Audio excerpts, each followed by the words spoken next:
Bonjour à toutes et à tous, bienvenue dans ce 5e épisode de notre cycle de webinaire consacré à la présentation des dispositifs d'aide que l'ADEME a mis en place dans le cadre du plan de relance. Alors nous sommes très heureux de vous retrouver pour cette nouvelle heure qui va être consacrée aujourd'hui à l'économie circulaire avec un focus sur le réemploi, la réutilisation et la réparation, les centres de tri pour les déchets ménagers assimilés et les déchets d'activité d'entreprise, pour la valorisation matière, mais aussi au tourisme durable et à la décarbonation de l'industrie.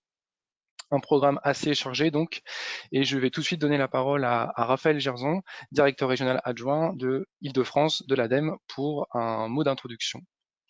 Raphaël. Bonjour à tous et merci Thibaut. Merci à tous d'être connectés de nouveau aussi nombreux. On était plus de 300 inscrits et je vois qu'on vient de passer la barre des 100 présents.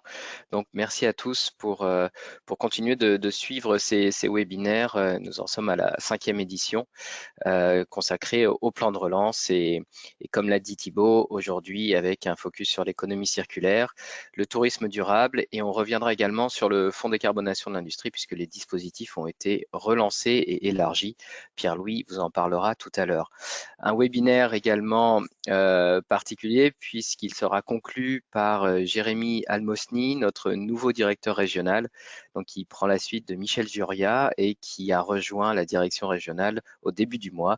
Donc vous pourrez faire sa connaissance en fin de webinaire, c'est lui qui le conclura. Voilà, on va commencer du coup par le point habituel sur le plan de relance et les enveloppes confiées à l'ADEME. Donc ça, pour ceux qui nous suivent régulièrement, c'est une redite. Pour ceux qui nous rejoignent aujourd'hui, je vais faire rapide. La première, donc l'ADEME se voit doté d'un budget de 2,5, de 2 milliards d'euros sur 2020, 2021, 2022, soit 2 fois et demi son budget classique. La première grande enveloppe est consacrée à l'économie circulaire avec un renforcement du fonds économie circulaire et déchets de 500 millions d'euros et des thématiques clairement identifiées comme l'incorporation du plastique, les biodéchets, les centres de tri, on va en reparler aujourd'hui, le RRR, on va en reparler aujourd'hui. Donc je ne m'étends pas plus, mais c'est la première grande enveloppe du plan de relance confié à l'ADEME, plus 500 millions d'euros. La deuxième grande enveloppe, c'est le fonds décarbonation de l'industrie. Donc, si on peut passer au slide suivant, effectivement, avec les 1,2 milliard d'euros, les appels à projets ont été relancés et Pierre-Louis vous en parlera tout à l'heure.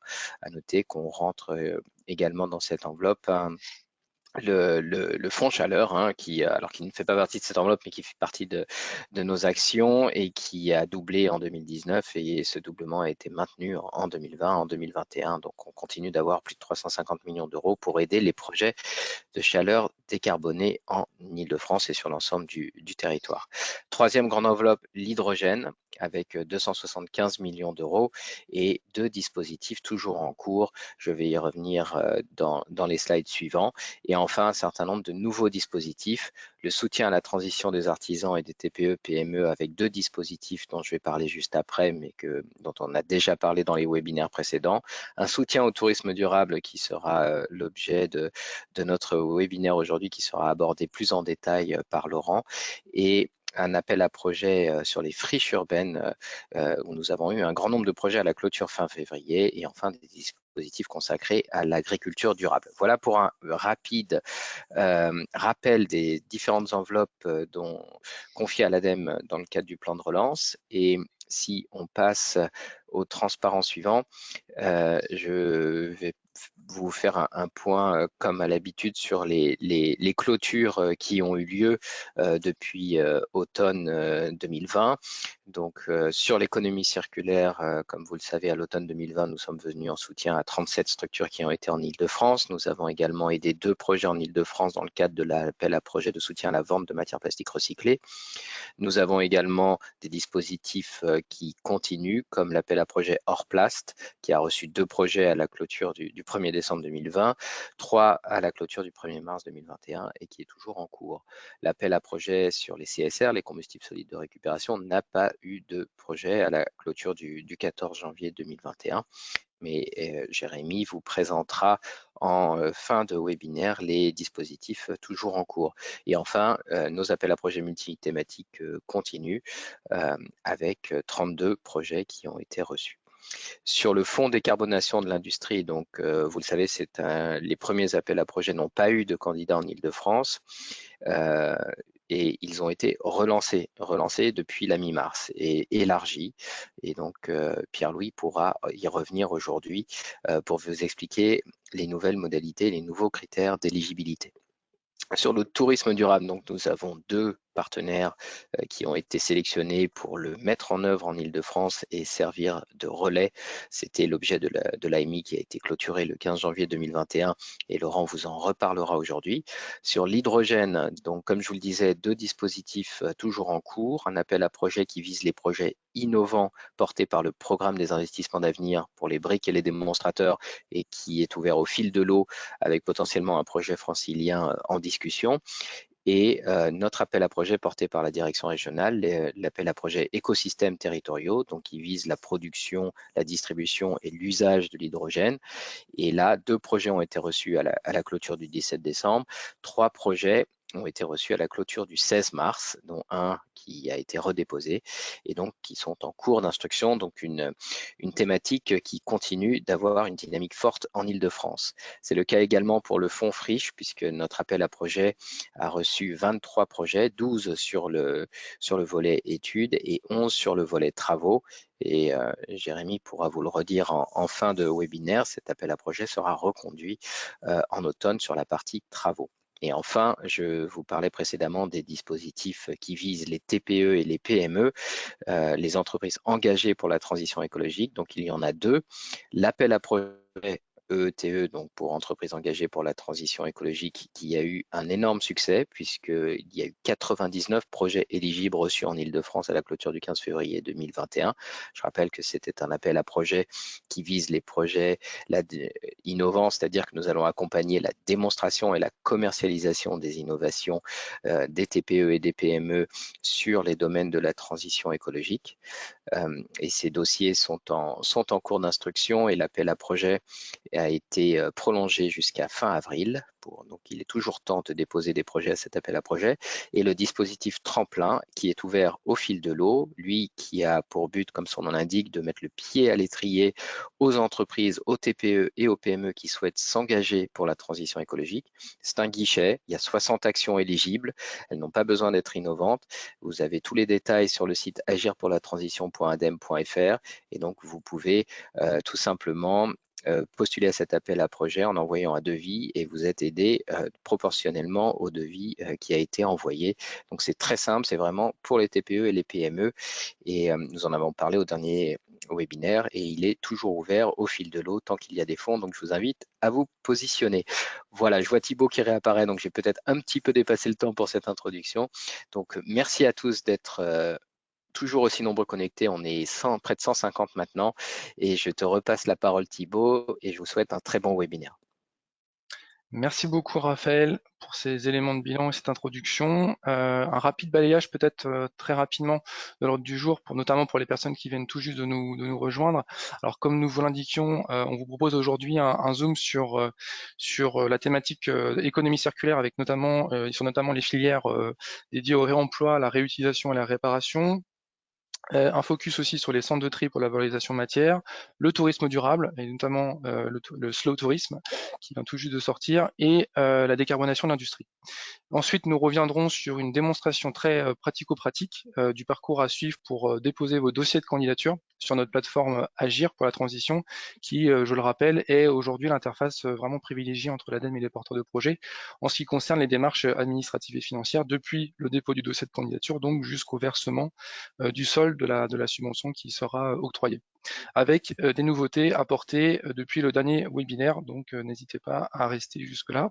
Ensuite, on aura une séance de questions-réponses d'une dizaine de minutes avant un dernier point sur le calendrier de l'ensemble des dispositifs d'aide actuellement ouverts et un mot de conclusion par notre nouveau directeur régional, Jérémy Almosny. Un dernier petit point pratique pour vos questions, nous vous invitons à les poser par écrit via le module questions qui est dédié sur l'interface du webinaire. Je vais maintenant passer la main à Carole Limousin, qui est la responsable du dispositif réemploi, réutilisation, réparation à l'ADEME Île-de-France. Carole, c'est à toi. Bonjour à tous.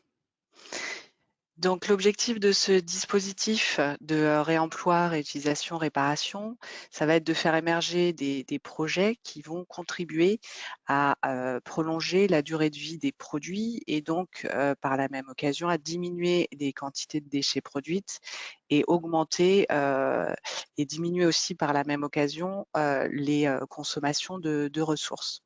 On peut passer à la diapositive suivante, s'il vous plaît.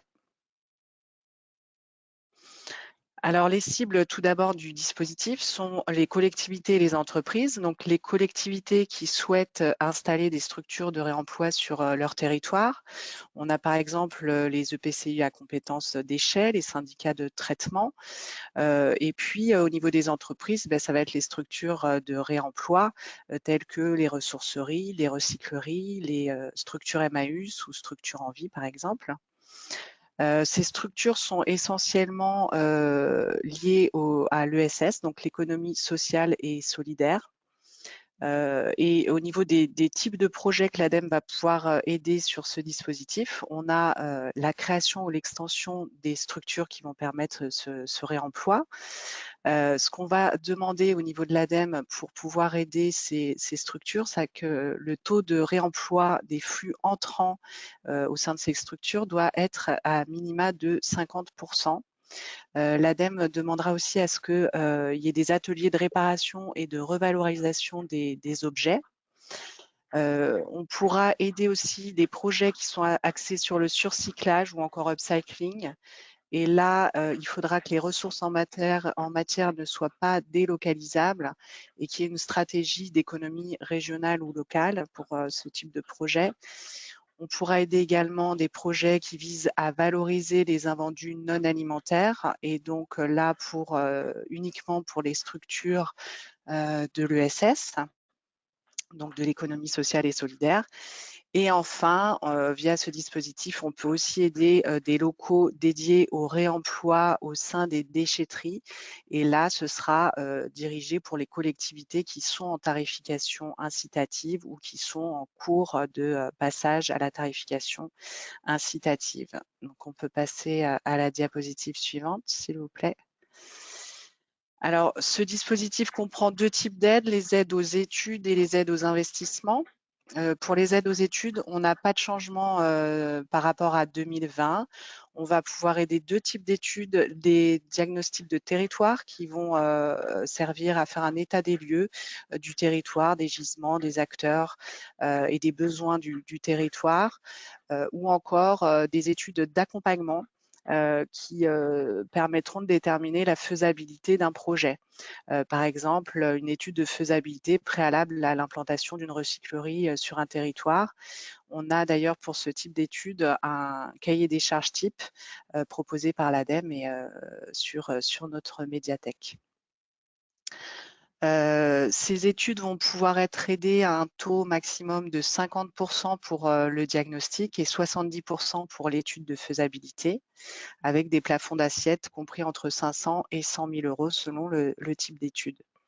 Un petit rappel pour ces études, elles ne doivent pas être réalisées en interne, mais par un prestataire externe qui doit être et elle ne doit surtout pas avoir commencé ni être commandée avant le dépôt de dossier auprès de l'ADEME. Donc ça, c'est valable pour l'ensemble des aides ADEME pour cette spécificité-là. On peut passer à la slide suivante, s'il vous plaît.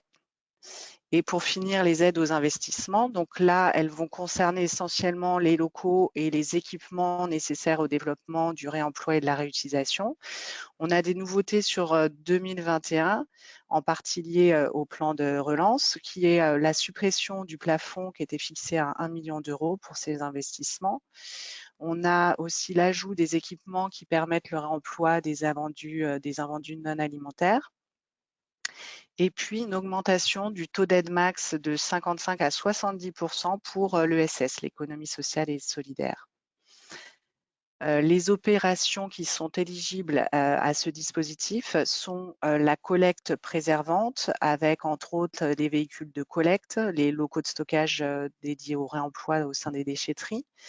On va pouvoir aider aussi l'achat, la rénovation ou la construction de bâtiments qui accueilleront ces activités de RRR.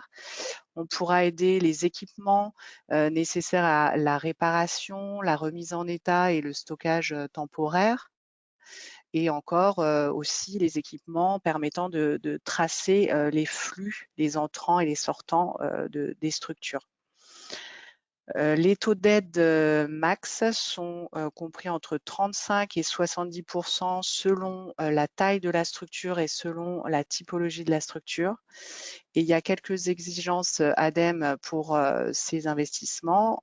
Pour les nouvelles implantations, il faudra forcément qu'une étude de faisabilité ait été réalisée pour que l'on puisse financer les investissements. Il faudra aussi que le gisement de déchets évités soit significatif et que la structure ait prévu, bien sûr, le suivi, le comptage, la traçabilité de ces flux entrant-sortant. Par rapport aux opérations non éligibles, je vous laisserai lire tranquillement cette partie-là. Vous allez bientôt recevoir ce diaporama. Et puis, je vais laisser la parole à Mohamedou Ba qui va vous présenter sur ce dispositif les spécificités liées au BTP, aux déchets du BTP. Merci.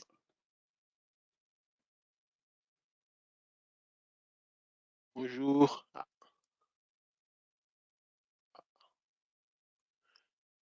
Bonjour. Un mot d'abord pour préciser que tout ce qu'a dit Carole concerne aussi le BTP, à la fois les cibles qui sont visées par ces projets-là, la typologie des projets et les conditions d'éligibilité. Donc, à la fois, pour cette spécificité, vous pouvez reprendre tout ce qu'elle a dit sur le dispositif. Cela concerne aussi les aides aux études et à l'investissement, donc sur les taux, sur les opérations éligibles et non éligibles. Donc, on retrouve la même chose. Par contre, un slide juste pour montrer les spécificités de ce dispositif par rapport au BTP. Donc, pour ce qui concerne l'aide à la décision, on peut aider une mission de maîtrise d'œuvre du bâtiment, favorisant le réemploi dans la construction, la déconstruction et la réhabilitation. Par exemple, on peut accompagner une mission de coordination déchets, de la maîtrise d'œuvre, ou une mission d'AMO, réemploi sous la forme d'études d'accompagnement de projet, donc avec les montants qu'elle a indiqués.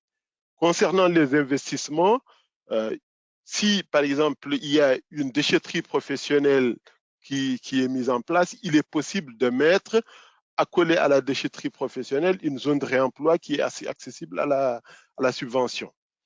Pour les recycleries ayant une activité de réemploi de matériaux du BTP, il y a quelques critères spécifiques sur lesquels l'accent sera mis.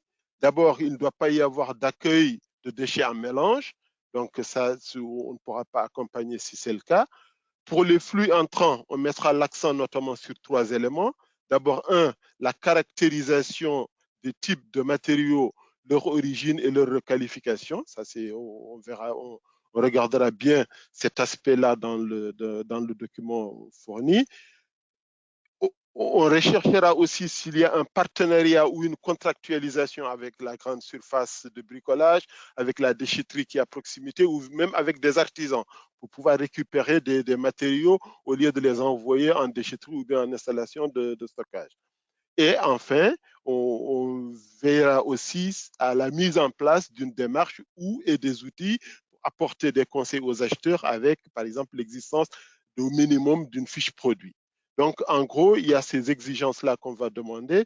Et j'ai juste rajouté, enfin, par rapport à mon propos de début, pour dire que nous accompagnons une mission de MOE du bâtiment, j'attire votre attention sur le fait que nous ne finançons pas des équipements liés aux opérations de déconstruction et ou rénovation du bâtiment. On peut accompagner la maîtrise d'ouvrage dans ce travail-là sous forme d'AMO coordination, mais on ne va pas accompagner le financement d'équipements liés aux opérations de déconstruction et de rénovation.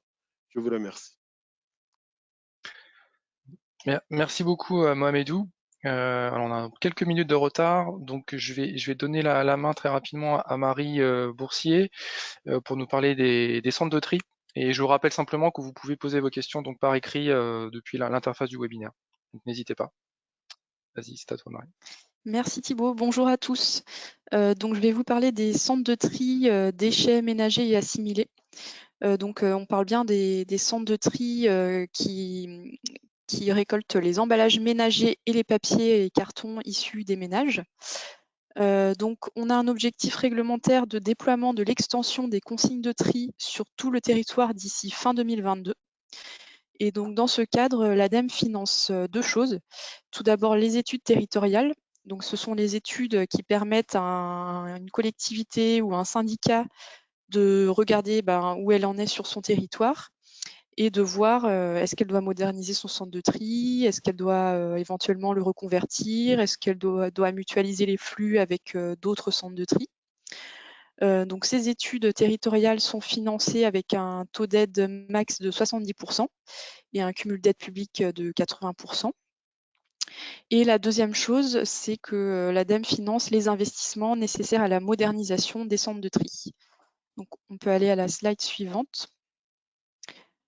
Donc, si une collectivité souhaite ou un acteur privé souhaite le financement des travaux de la modernisation de son centre de tri, comme je l'ai dit juste avant, il faut faire une étude territoriale préalable respectant le cahier des charges ADEME. Donc, vous aurez le lien sur le PowerPoint et démontrant donc la cohérence territoriale du projet.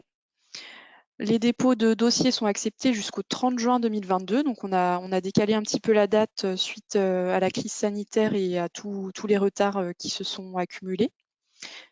Si l'extension est mise en place après le 1er janvier 2023, il faudra une solution transitoire pour trier les flux en extension de consignes de tri. Donc, par exemple, pendant les travaux, ça peut être d'envoyer les flux vers un centre de tri qui est déjà modernisé, sachant qu'en Ile-de-France, on en a quand même déjà pas mal.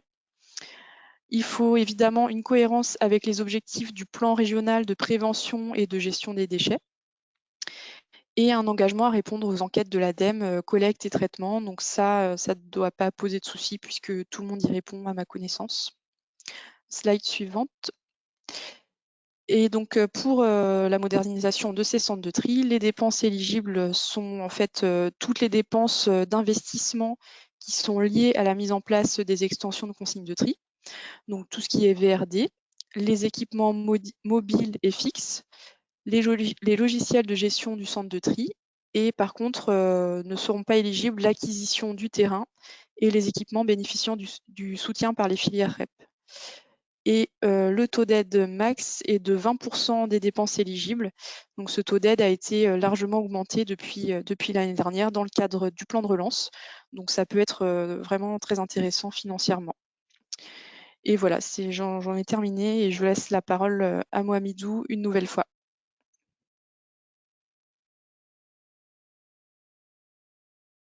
Merci. Mohamedou?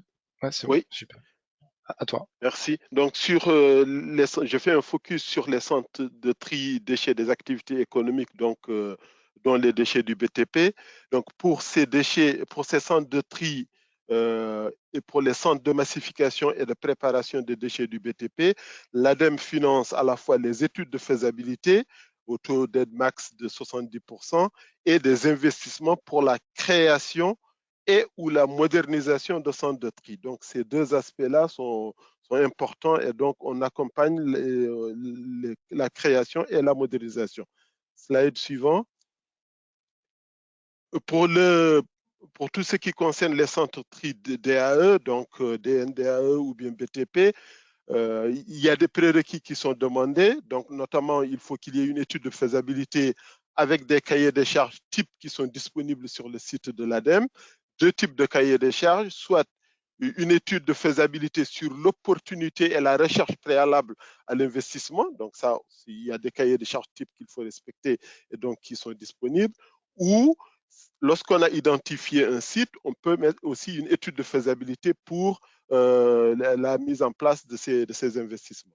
Donc, ça, c'est le premier élément qui est important. Le deuxième élément, c'est que pour les centres de tri qui vont accueillir des déchets du BTP, la priorité sera faite pour les projets dont la collecte séparée est conforme aux exigences du tri set flux. Donc, c'est-à-dire il faut qu'il y ait une collecte séparée des déchets non dangereux, du papier, métal, plastique, verre, bois, et pour les déchets de construction, démolition séparés entre la fraction minérale et le plâtre.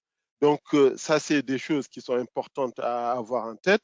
Pour les centres de tri recevant uniquement des déchets inertes, l'enjeu, c'est de réaliser une gestion différenciée des 4 flux, le béton, agrégat d'enrobé, les déblais cholables et les flux mixtes. Pour les centres de tri autres que BTP, donc déchets d'activité économique, l'attention sera portée sur la performance de tri. Donc, du coup, on privilégiera les centres de tri haute performance versus les centres de tri sommaires type avec pelle et grappin. Donc, on peut financer, mais le taux d'aide va être différent. Et il faut aussi être en cohérence avec les objectifs du PRPGD. Donc, dans ce cas, la priorité sera accordée aux projets de centres de tri qui valorisent les déchets du second œuvre, parce que c'est là où il y a la plus grande problématique, avec un objectif de valorisation supérieur à 70%. Donc là, c'est des choses importantes sur lesquelles on sera attentif.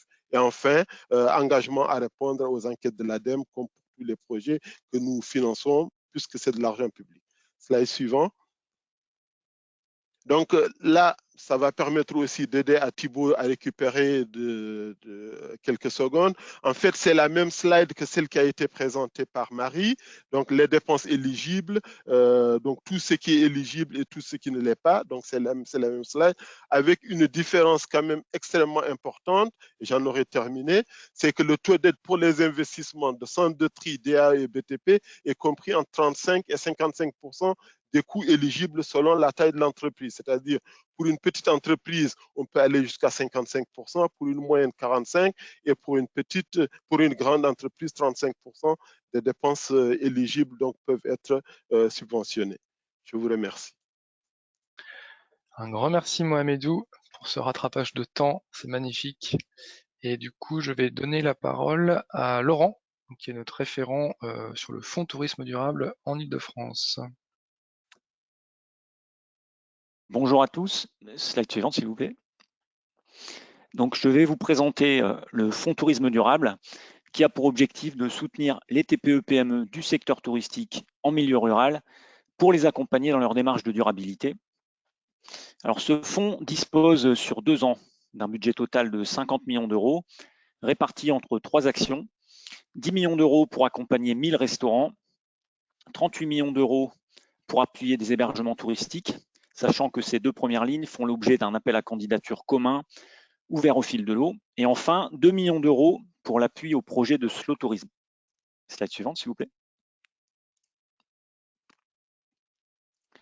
Pour les 2 premiers volets du fonds, peuvent postuler les restaurants et hébergements touristiques ayant un code NAF éligible et étant basés dans l'une des 700 communes rurales éligibles en Île-de-France. Le soutien apporté est double. D'une part, un accompagnement à l'élaboration d'un plan d'action via un diagnostic gratuit, et d'autre part, un financement pour les coûts d'investissement liés à la transition écologique de l'établissement. Différents types d'actions peuvent être soutenus par le fonds, qu'il s'agisse de développer des modèles d'affaires durables, de réduire les consommations d'énergie ou d'eau, de se former sur la durabilité.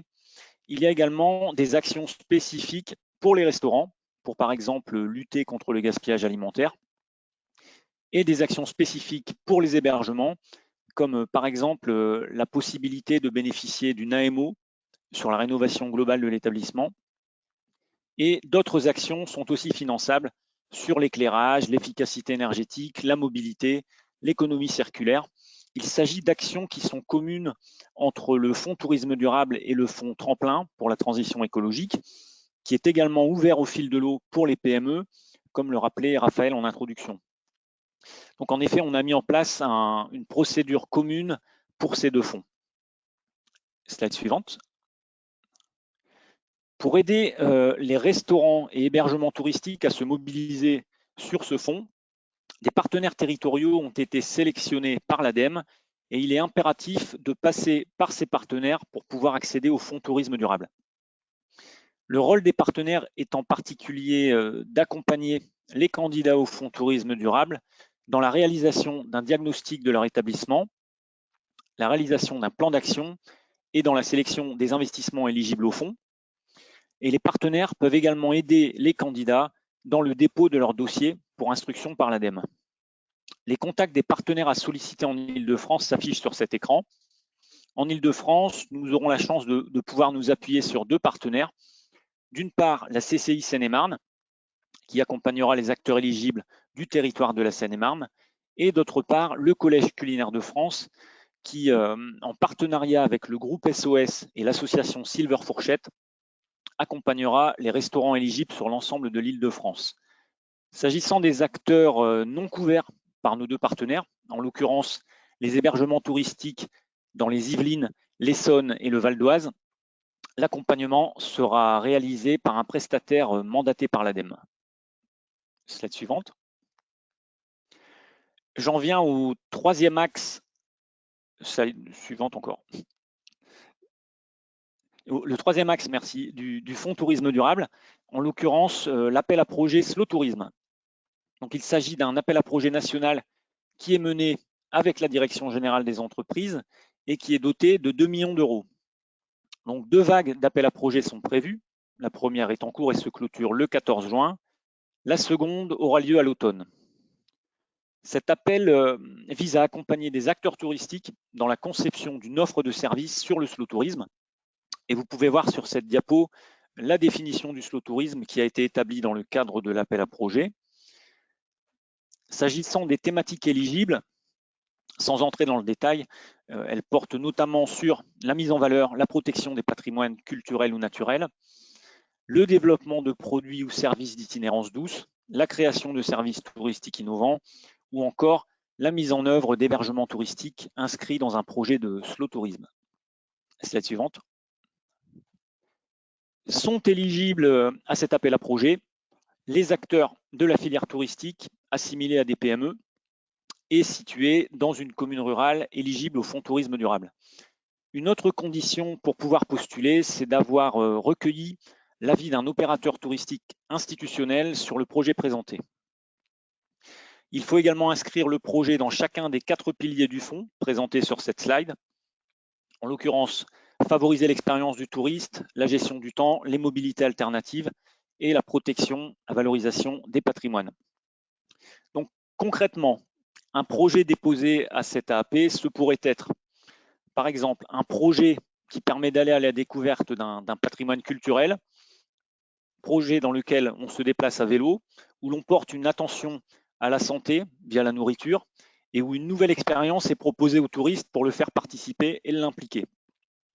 Un autre exemple, ça pourrait être un séjour dans un espace naturel où l'on va également s'appuyer sur des mobilités douces pour les déplacements, proposer des prestations de bien-être comme la relaxation et proposer une nouvelle expérience comme l'observation de la faune sauvage.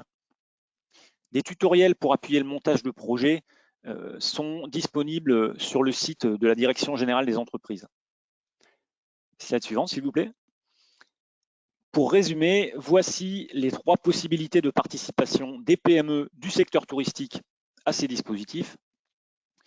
Premièrement, les PME touristiques de type restaurant ou hébergement situés en milieu rural peuvent candidater au Fonds Tourisme Durable qui permet de cofinancer des actions spécifiques sur la restauration et l'hébergement, mais qui peut également cofinancer d'autres actions sur la mobilité, l'économie circulaire, l'éclairage, dans le cadre du fonds Tremplin pour la transition écologique.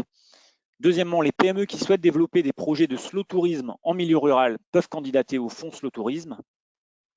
Et troisièmement, les PME touristiques hors zone rurale peuvent également candidater au fonds Tremplin pour la transition écologique, également mis en œuvre dans le cadre du plan de relance par l'ADEME et dont Raphaël a rappelé tout à l'heure les grandes lignes. Donc, toutes les informations détaillées sur ces dispositifs sont accessibles au lien qui s'affiche et n'hésitez pas également à me recontacter pour tout complément. Vous avez mon adresse mail sur ce slide ainsi que l'adresse de Romain Aiglé qui est votre point de contact sur le fonds Tremplin en Île-de-France et en Centre Val-de-Loire et qui suit également avec moi le déploiement du fonds Tourisme Durable en Île-de-France. Merci. Merci beaucoup Laurent pour ce point complet sur le fonds Tourisme Durable et je vais donner la parole tout de suite à Pierre-Louis. On a quelques minutes de retard toujours, donc si Pierre-Louis est avec nous, qu'il nous rejoigne pour le fonds Décarbonation de l'industrie.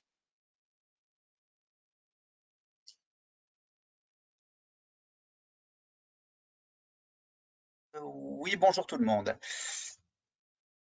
Donc, je m'occupe de décarbonation de l'industrie en Île-de-France. Diapo suivante. Et je vais vous présenter le dispositif qui a été lancé dans le cadre du plan de relance. Diapo suivante. Donc, ce dispositif comporte 3 appels à projets. Un appel à projet qui, en 2020, concernait l'efficacité industrielle dans les industries et qui, en 2021 et 2022, nouveauté, va aussi concerner tout ce qui est évolution des procédés. Je vous présenterai plus en détail cet appel à projet. Et 2 appels à projet que je cite juste ici. Sur les diapos, vous aurez les liens. N'hésitez pas à cliquer sur les liens hypertextes quand vous aurez les diapos pour accéder à ces appels à projet. L'appel à projet chaleur bas carbone, donc appel à projet biomasse, et un appel à projet sur les combustibles solides de récupération. Avec la nouveauté du plan de relance, c'est qu'il y a non seulement des aides à l'investissement, mais aussi des aides au fonctionnement sur l'appel à projet biomasse. Diapo suivante. Alors, l'appel à projet qui s'appelle Indus, Décarb Indus, est un appel à projet qui va être clôturé tous les 6 mois pour 2021 et 2022. Donc, vous avez une visibilité sur cet appel à projet. Les prochaines clôtures sont dans un mois, le 17 mai et le 14 octobre. Cet appel à projet va concerner tous les investissements sur des technologies matures. Il ne s'agit pas d'un appel à projet de recherche et développement. On soutient ici uniquement des investissements sur des technologies qui sont bien éprouvées et on va soutenir uniquement de gros investissements de plus de 3 millions d'euros au sein d'une usine unique. Donc, il y a des regroupements, des grappes de projets possibles au sein d'une usine unique. Par contre, des regroupements de projets dans différentes usines sont exclus de cet appel à projet pour atteindre 3 millions d'euros. Ça concerne quoi? Ça concerne tout ce qui va permettre de conduire à des réductions d'émissions de gaz à effet de serre. Donc, bien évidemment, tout ce qui va tourner autour du procédé industriel, faire des économies d'énergie sur ce procédé, tous les procédés qui consomment de l'énergie comme un four, un séchoir, des procédés industriels, des process quels qu'ils soient, ou sur les utilités, tout ce qui permet de fournir de la vapeur, de l'eau chaude, du froid. Donc, réduction des émissions sur ces procédés en utilisant un équipement plus performant ou en récupérant la chaleur fatale d'un procédé pour aller alimenter, par exemple, un second procédé, récupération-valorisation. La nouveauté de 2021-2022 sur cet appel à projet, c'est que on s'intéresse aussi à d'autres façons d'économiser les gaz à effet de serre en s'intéressant au contenu même des process industriels et de la matière qui est utilisée dans les process industriels. Si, de par l'équation chimique que vous mettez en œuvre dans votre process industriel, vous êtes en capacité de l'améliorer pour émettre moins de dioxyde de carbone ou moins de protoxyde d'azote, par exemple, qui sont des gaz très contributifs aux effets de serre, vous pouvez être éligible à cet appel à projet. Il peut y avoir aussi un effet induit sur un changement de vecteur. Si vous utilisez le vecteur électrique plutôt qu'un vecteur thermique habituel, cela peut entraîner une diminution des émissions de gaz carbonique, donc de gaz à effet de serre. Bref, toute solution qui conduit à des réductions des émissions de gaz à effet de serre sur un site, sur une unique usine, sur un site industriel, indépendamment des émissions induites, par exemple, par les transports des fournitures ou le transport des produits réalisés par cette usine, ça on ne le prend pas en compte. Tout ce qui est en interne à l'usine peut conduire à une réduction des émissions de gaz à effet de serre, rend votre projet éligible. Diapo suivante. Alors, ceci étant, ne sont pas éligibles toutes les opérations qui sont commencées ou commandées avant la date de dépôt de demande d'aide. D'ailleurs, cela est vrai pour l'intégralité des demandes qui sont faites à l'ADEME. Par ailleurs, toutes les opérations qui visent uniquement à une mise en conformité avec une norme ou une réglementation ne sont pas éligibles. Si vous voulez intervenir sur des installations consommant du fioul ou du charbon pour produire de la chaleur, on vous demandera préalablement de passer à une énergie moins polluante avant de candidater à cet appel à projet. Et les opérations portant sur des équipements d'appoint et de secours ne sont pas éligibles parce qu'elles valorisent que de façon trop ponctuelle l'énergie. À noter que toutes les productions d'énergie renouvelable peuvent être éligibles à d'autres mécanismes, autres appels à projet ADEME, tarifs d'achat, etc. Donc, ne sont pas éligibles dans le cadre de cet appel à projet, en particulier le photovoltaïque. Toutes les opérations éligibles à d'autres appels à projet, comme la production d'hydrogène, le fonds chaleur, ne sont pas éligibles non plus. Et comme je disais au début, si votre projet n'est pas complètement ficelé, qu'il a besoin de recherche et développement, il faudra faire appel, par exemple, au programme investissement d'avenir qui peuvent vous soutenir dans la recherche et développement pour approfondir le pilote que vous envisagez d'implanter dans votre usine. Diapo suivante. Donc, en résumé, bien vous poser les questions suivantes avant de candidater à cet appel à projet Décarb Inde. Votre projet est-il bien lié à un gain d'émissions de gaz à effet de serre, même si ce n'est pas sa vocation première? Est-ce que vous avez bien des investissements sur votre usine qui vont être supérieurs à 3 millions d'euros? Est-ce que c'est un projet mûr au niveau de la décision de votre groupe? C'est-à-dire, est-ce que le jour où on va vous dire « Ok, vous avez une subvention », vous serez bien capable de prendre la décision de faire l'investissement? C'est un point très important dans l'évaluation des projets les uns par rapport aux autres. Et enfin, avez-vous bien noté que on va comparer la solution que vous nous proposez à une solution de référence qui est déjà relativement performante.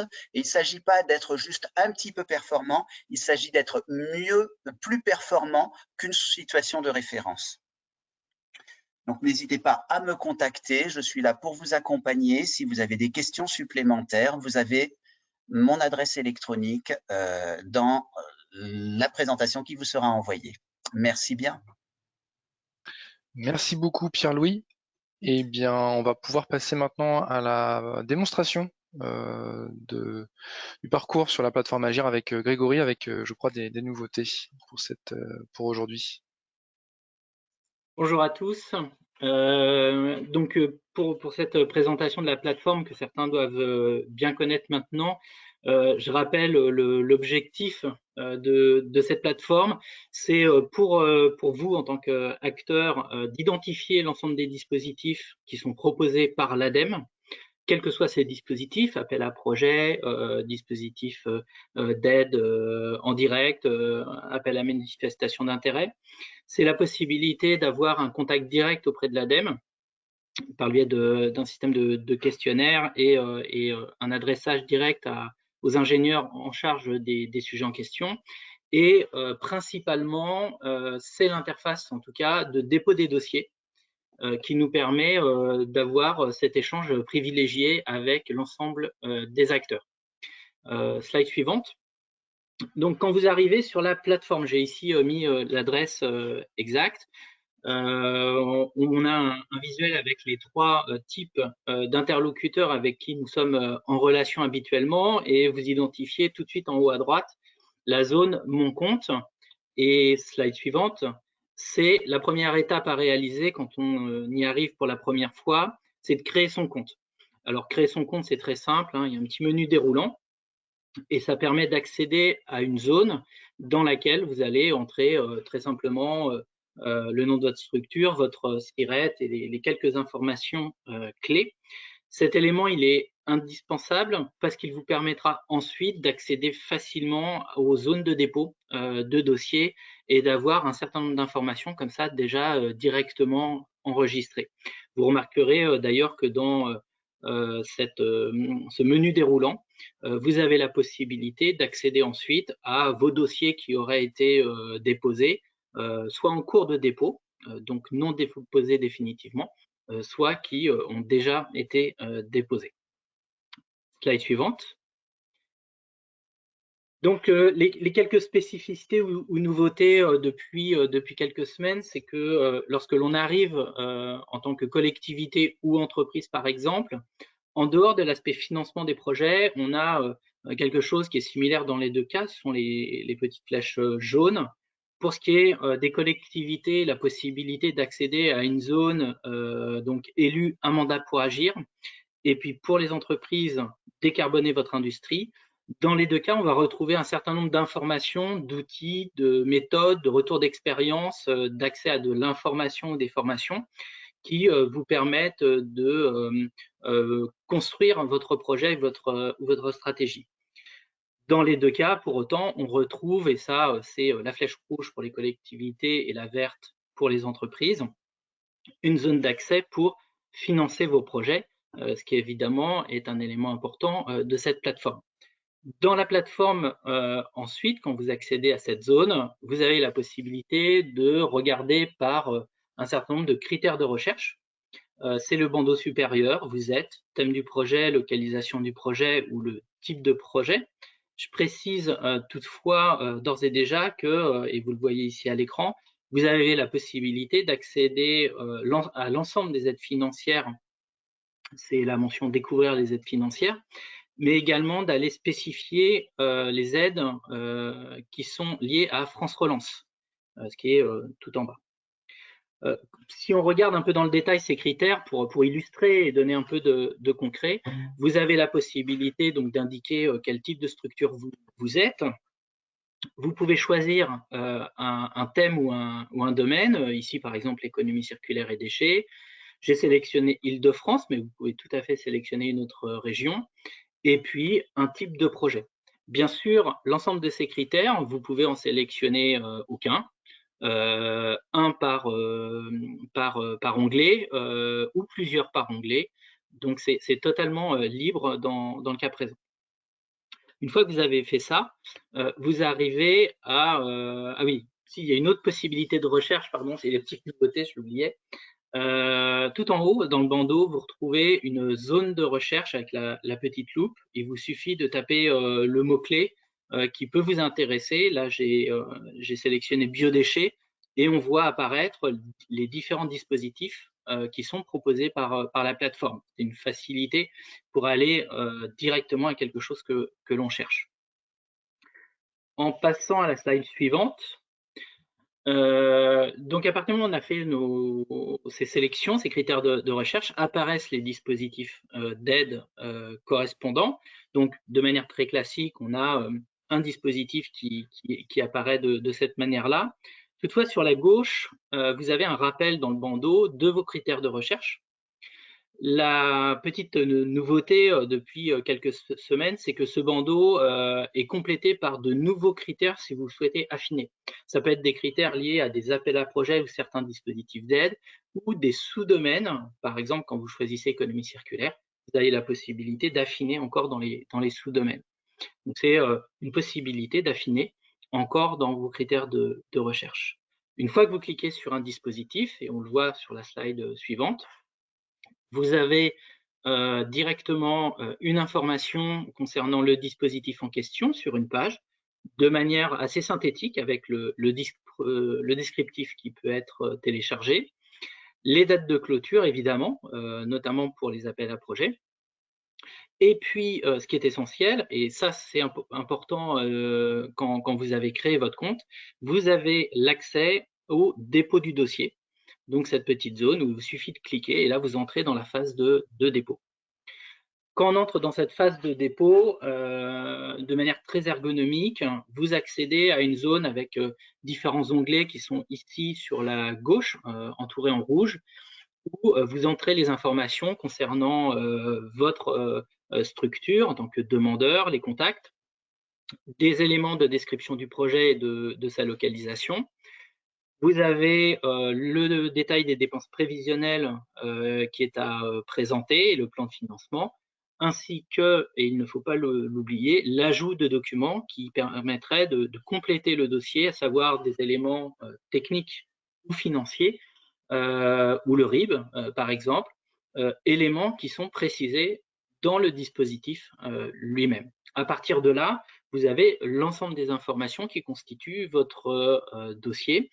Et une fois que tout ceci est rempli, vous faites terminer et envoyer. Ça arrivera directement dans la direction régionale qui correspond à celle de votre région. Alors, à chaque fois que vous envoyez un dossier, vous recevez un accusé-réception immédiat. Cet accusé-réception, nous, on en a une copie. On identifie le dossier déposé ainsi. Ce qui est important, c'est que vous pouvez consulter votre dossier une fois qu'il a été déposé. Vous ne pouvez plus le modifier. Par contre, évidemment, il peut y avoir dans la phase d'instruction un échange avec l'ingénieur. Et puis, si vous ne l'avez pas encore déposé, vous pouvez à tout instant, évidemment, le modifier. Voilà les quelques éléments que je voulais évoquer dans ce temps un peu court et donc du coup très rapide. Je répondrai aux questions évidemment. Et merci beaucoup Grégory. Et effectivement, on va arriver maintenant à la séquence de questions-réponses. Donc j'invite l'ensemble des intervenants à me rejoindre. Je crois qu'on a reçu quelques questions qu'on va essayer de traiter dans leur totalité. Donc peut-être qu'on peut commencer avec Carole si tu as reçu des questions. On va essayer de procéder par ordre d'intervention en fait pour. Donc voilà, Carole, si ton micro doit être éteint, je pense.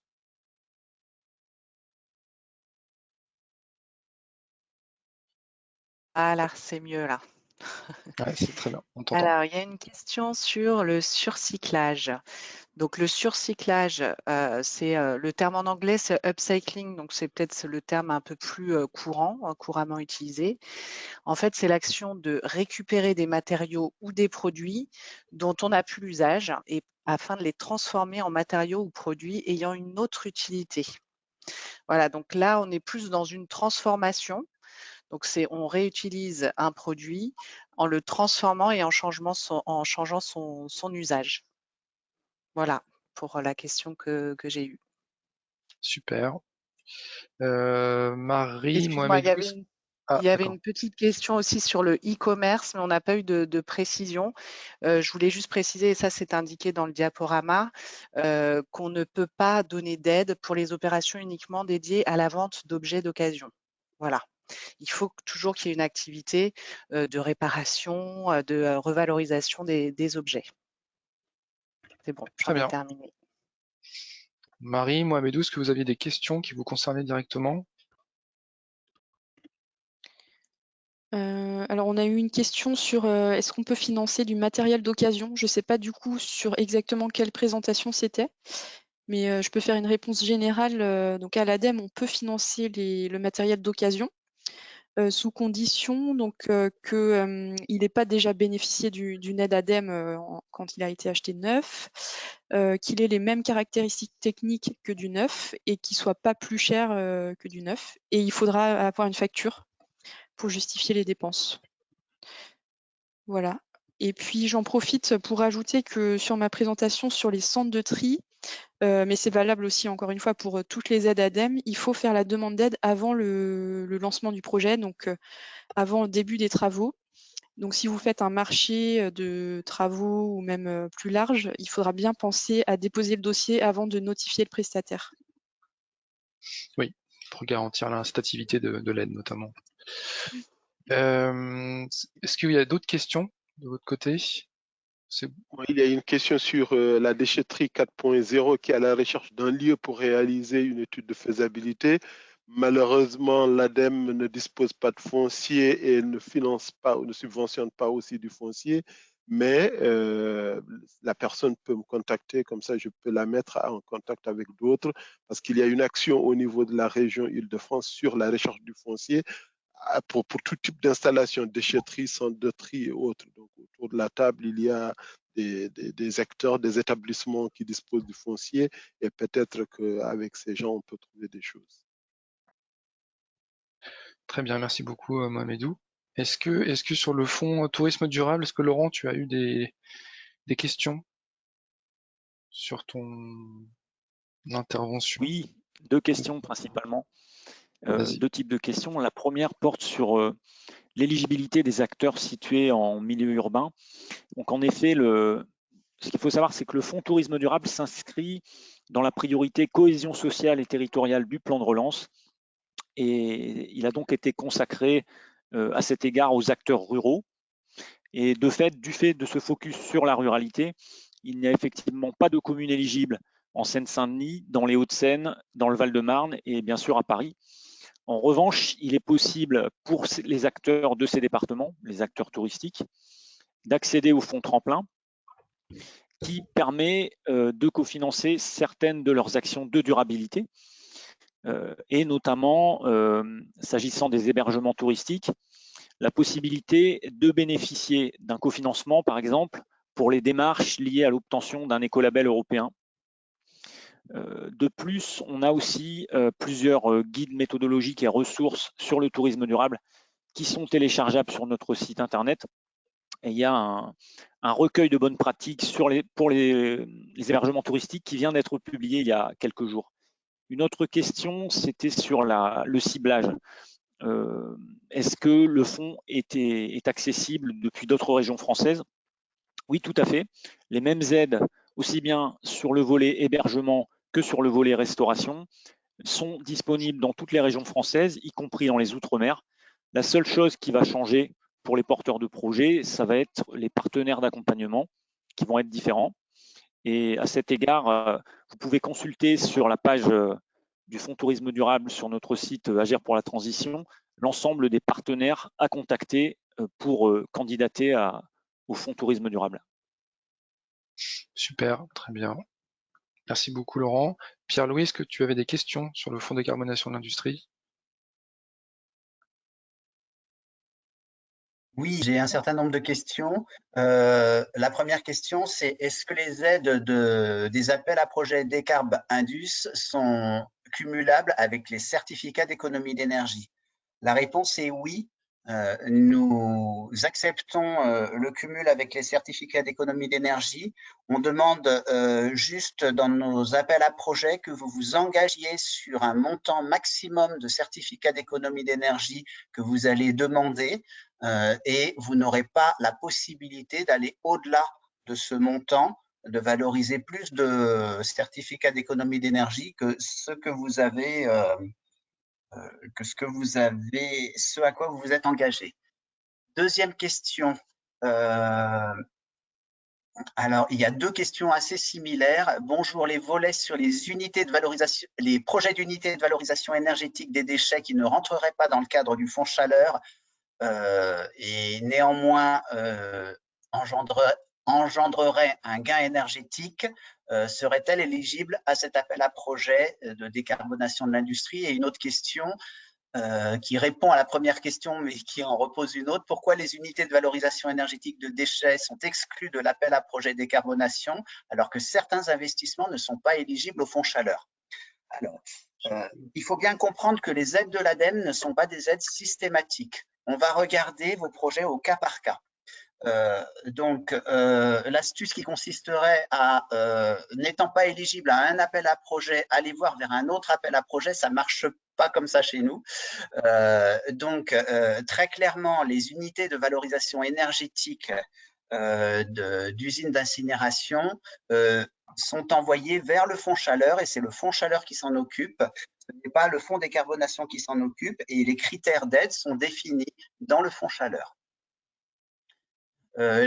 Alors, j'ai une question. Un même projet peut-il solliciter une aide au titre du programme investissement d'avenir, alors ECEI, je ne sais pas ce que c'est ECEI, mais peu importe, du programme investissement d'avenir et de cet appel à projet décarbonation de l'industrie. non, c'est pas possible parce qu'un même projet ne peut pas être à la fois un projet de recherche et développement sur une technologie qui n'est pas mature et un projet de mise en place d'une technologie mature dans l'industrie. Donc là, il faut que vous soyez au clair par rapport à votre projet. Est-ce que vous êtes sur de la recherche et développement ou est-ce que vous ne l'êtes pas? Si vous êtes recherche et développement, vous allez du côté des investissements d'avenir. Si vous êtes sur une technologie mature, prête à être mise en œuvre, vous venez vers le fonds décarbonation de l'industrie. Et je crois qu'il y avait une dernière question, elle est arrivée un peu à la fin. Alors, je la lis. L'appel à projet de décarbonation de l'industrie que vous avez décrit est-il similaire à celui du fonds innovation de la communauté européenne à l'échelle de la France, bien sûr? Je ne peux pas vous répondre. Je ne connais pas le fonds innovation de la communauté européenne, volet large scale. En tout cas, pour répondre à cette question et aux questions en général, allez regarder les cahiers des charges de nos appels à projets sur la plateforme Agir. En général, toutes les questions que vous avez posées, là, vous aurez trouvé la réponse en allant regarder précisément le cahier des charges. Super. Merci beaucoup, Pierre-Louis. Je crois que Grégory, tu n'avais pas beaucoup de questions. Non. Alors, je crois qu'il y avait la question PME, asso sur la plateforme, enfin, comment ça se gère. Au niveau des entrées, la plateforme présente 3 entrées particuliers. C'est très spécifique. Les collectivités, là, c'est clair. Et quand on parle d'entreprises, dedans, on intègre évidemment les entreprises, les laboratoires, les associations, qui est une forme d'entreprise, en fait. Et donc, c'est dans ce cadre-là qu'on peut entrer pour une association. Ensuite, dans les critères de recherche, on peut spécifier association également. Donc, de ce point de vue-là, il n'y a pas de difficulté d'identification. Je crois qu'il y a une question également concernant le fait de déposer plusieurs dossiers et noter appel à projet, Agir, Fonds France Relance, Région. Alors, Agir, c'est la plateforme en tant que telle. Puis après, il y a des dispositifs. On peut tout à fait déposer des dossiers sur un certain nombre de dispositifs. Alors, quand on dit des dossiers, je vais préciser. Si c'est un même dossier sur des dispositifs qui sont à l'ADEME, à la région ou d'autres financeurs, c'est toujours possible. Le tout, c'est que les financements soient compatibles. C'est le cas pour beaucoup des dossiers. Pour ce qui est du plan de relance, il y a quelques spécificités liées aux fonds européens qui sont gérés par la région. Après, si ce sont des dossiers différents, il n'y a aucun problème là-dessus pour déposer les dossiers sur la plateforme ADEME ou une autre. Ok, super. Merci beaucoup, Grégory. On a dépassé vraiment le temps. Donc, simplement pour vous dire qu'on va renvoyer, vous aurez accès au replay et au support visuel de la présentation d'aujourd'hui. On vous l'enverra dans les toutes prochaines heures, demain, je pense, au plus tard, normalement. Et et donc, si vous avez d'autres questions à poser, n'hésitez pas à vous référer directement, à envoyer vos questions aux référents des appels à projets, des dispositifs d'aide qu'on vous a présentés aujourd'hui, et qui sont intervenus aujourd'hui. Et je vais donner la parole tout de suite à Jérémy, notre nouveau directeur régional Île-de-France, pour son mot de conclusion. Oui, bonjour à toutes et à tous et merci avant tout à l'équipe pour ce travail remarquable de synthèse de nombreux appels à projets qui couvrent toutes les thématiques de la transition écologique, et j'espère sincèrement que vous êtes venus à ce webinaire avec, et vous en partirez en tout cas avec des réponses à vos éventuelles questions, ou bien venus avec une curiosité et repartis avec une envie de déposer des projets sur ces nombreux appels à projets. Alors, c'est beaucoup d'informations, Grégory l'a bien dit, la plateforme Agir est vraiment l'interface qu'il vous faut pour accéder à l'ensemble des informations, et je vous invite vivement à y aller. Une question d'ailleurs générale a été posée, je vais essayer d'y apporter une réponse sur l'éligibilité des associations au dispositif entreprises engagées pour la transition écologique. Est-ce que les assos sont éligibles à ce dispositif? Oui, elles le sont, à condition de justifier d'une activité économique. Et puis surtout, je rappelle, si on fait cette activité de promotion et de communication et de pédagogie autour de nos appels à projets, c'est que certains sont vraiment fil de l'eau et sont dans une logique du premier arrivé, premier servi. Et je vous invite vivement à regarder rapidement le dispositif tremplin en particulier, qui est celui qui permet de mettre le pied à l'étrier vers la transition écologique à destination des TPE et des PME. C'est une enveloppe qui n'est malheureusement pas extensible et donc on est dans une logique vraiment du premier arrivé, premier servi. On vous invite vivement à aller jeter un œil. Alors, si on fait un tour d'horizon plus global sur la slide d'après sur les appels à projets en cours et les dates associées, donc vous voyez que le calendrier est assez vaste. Ne vous inquiétez pas, les slides vous seront remis. La plateforme Agir est très documentée. Et puis, à l'instar de notre séquence d'aujourd'hui, d'autres webinaires ont pu parcourir avec autant de détails et de synthèse les autres appels à projets qui figurent dans ce slide générique. Alors, si on prend le fonds décarbonation de l'industrie et l'appel à projet biomasse chaleur à destination de l'industrie de l'agriculture et du tertiaire, les clôtures sont pour le 17 mai 2021 et puis courant octobre pour cet appel à projet. Concernant l'économie circulaire sur lequel on a beaucoup parlé des dispositifs d'aide autour du RRR ou encore du centre de tri, des centres de tri qu'a présenté Marie et Mohamedou, ces dispositifs sont engagés et lancés depuis février 2021 et on est dans une logique fil de l'eau. Donc, je vous invite vivement à aller jeter un œil sur la plateforme pour rentrer dans le détail. Et puis, deux autres appels à projets qui ont été également cités, celui relatif à la réintroduction de matières plastiques recyclées dans l'appareil productif chez les transformateurs et les plasturgistes, donc l'AAP Orplast. Nous avons une clôture à l'été, au 1er juillet, et puis l'appel à projet qui vise à valoriser les unités de valorisation des combustibles solides de récupération, lui aussi, à une date de clôture le 14 octobre 2021. On a évoqué aussi aujourd'hui le fonds tourisme durable. Merci Laurent, à la fois sur le volet restauration et hébergement, qui est un dispositif fil de l'eau, et puis l'appel à projet Slow Tourisme, où la clôture de l'appel est prévue le 14 juin.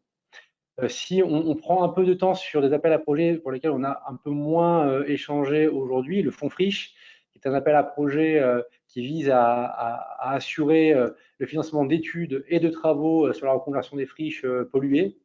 Donc, on a eu une clôture mars dernier avec un jury qui s'est tenu récemment et on a une nouvelle clôture prévue à l'automne 2021 avec un focus ce coup-ci réservé à la partie travaux, certainement pour soutenir les projets études financés dans le cadre de ce relevé de mars et puis plus globalement intégrer aussi de nouveaux projets déjà matures sur la partie travaux. Et puis, pour terminer, ce dernier fonds, le fonds hydrogène, qui à la fois vise le volet innovation et démonstration via l'appel à projet des investissements d'avenir, briques technologiques et démonstrateurs, où là, on encourage les entreprises, les industriels à déposer des projets innovants sur l'ensemble de la chaîne de valeur hydrogène, de la production à l'usage.